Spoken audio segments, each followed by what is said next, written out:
She used to beg me to help her design all kinds of strange things. For example, little crowns for every handle on a ship's helm. I couldn't help but roll my eyes at her request, and tell her that the most I would do is design her hat like a boat. Those who say I'm ahead of my time have clearly never spoken to her. I can't make a hat that could hide secrets, but it seems Lyney can enchant his hat to do just that. I'm a little curious about how it feels to wear a hat full of so many tricks and secrets like his. As for me, I don't need the burden of all that. It's easiest to just say what's on my mind. Oh, working with Chevreuse and talking with her are a cinch.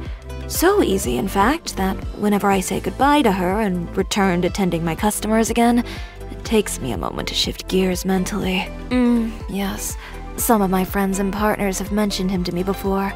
I admire his skills at management and diplomacy, but I certainly have no intention of changing my way of doing things. While I was still in Inazuma, there was a cat with green eyes that always liked to follow me whenever I went out into the wild in search of inspiration. The kitty seemed to be very interested in the colors and patterns of the fabric I was carrying. She would even come up and rub her head against my legs when she was in a good mood. Later, I recognized those green eyes again, but on a girl with two tails. The way she gazed at new and intriguing things still had not changed after so many years. The magician's assistant sure doesn't say much, but I know she trusts me. You know, I sure get a lot of love from cats. If I wasn't always slipping away to go play when I was a child, I probably would never have had the chance to meet the young lady of the Kamisato clan. There was one time when I climbed my way into the Kamisato clan's courtyard, and her Tamari just happened to roll over towards the wall. I could tell that she was both surprised and happy to see me. We played together and chatted for quite some time, but I was discovered in the end.